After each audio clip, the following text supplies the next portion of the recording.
વડોદરા મહાનગરપાલિકાની વડી કચેરી ખાતે ડોક્ટર શીતલ મિસ્ત્રીની અધ્યક્ષતામાં સ્થાયી સમિતિની બેઠક મળી હતી. વડોદરા મહાનગરપાલિકાની વડી કચેરી ખાતે ડોક્ટર શીતલ મિસ્ત્રીની અધ્યક્ષતામાં સ્થાયી સમિતિની બેઠક મળી હતી.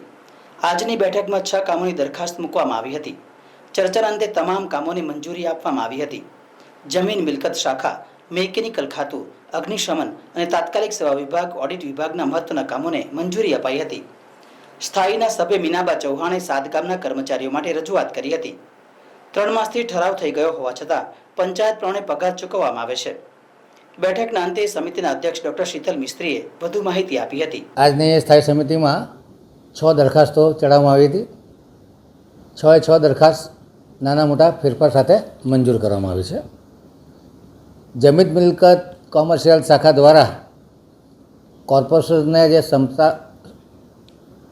સંપ્રાપ્ત થયેલા ફાઇનલ પ્લોટો છે એમાં અમુક પ્લોટો કોમર્શિયલ છે, અમુક પ્લોટો રેસિડેન્શિયલ છે અને અમુક પાર્કિંગ અથવા કોમ્યુનિટી યુઝ માટેના પ્લોટ છે. એવા 24 પ્લોટ આઈડેન્ટિફાઈ કરી અને ત્યાં પે એન્ડ પાર્કની સુવિધા ઓક્શનિંગ દ્વારા કરી અને હયાત પોલિસી પ્રમાણે આ માટેની જે સત્તા છે એ કમિશનરશ્રીને આપવામાં આવેલી છે. જ્યારે પણ આ પ્લોટની જરૂરિયાત કોર્પોરેશનને પડે ત્યારે નોટિસ આપી અને આ પ્લોટ પે એન્ડ પાર્કમાંથી ખાલી કરી શકાશે.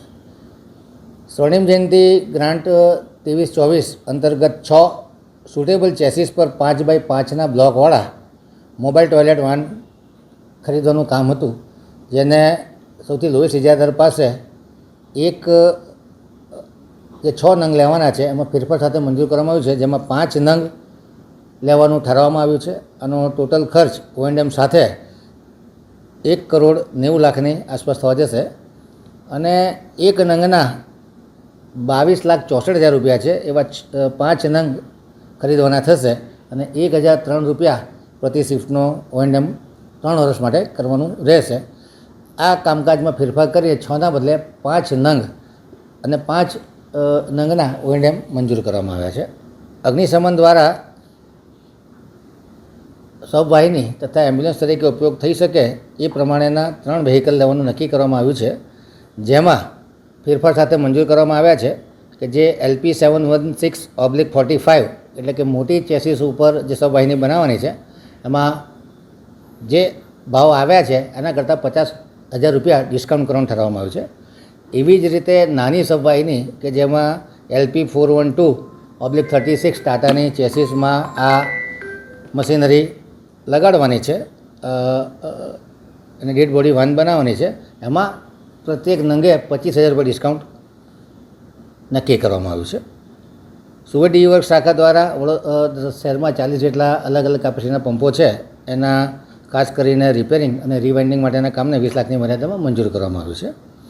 વર્ષ 2024-25નો ઓડિટ રિપોર્ટ જાણમાં લેવામાં આવ્યો છે અને વોર્ડ નંબર 12માં અકોટા વિસ્તારમાં IOC નગરથી શક્તિ પાર્ક થઈ અકોટા સ્ટેડિયમ તરફ ડ્રેનેજ નળીકા નાખવાના કામે જે 4% ઓછાના ભાવનું કામ હતું કે જે 21,16,208 રૂપિયા વત્તા GSTનું ભાવપત્રક હતું એને મંજૂરી આપવામાં.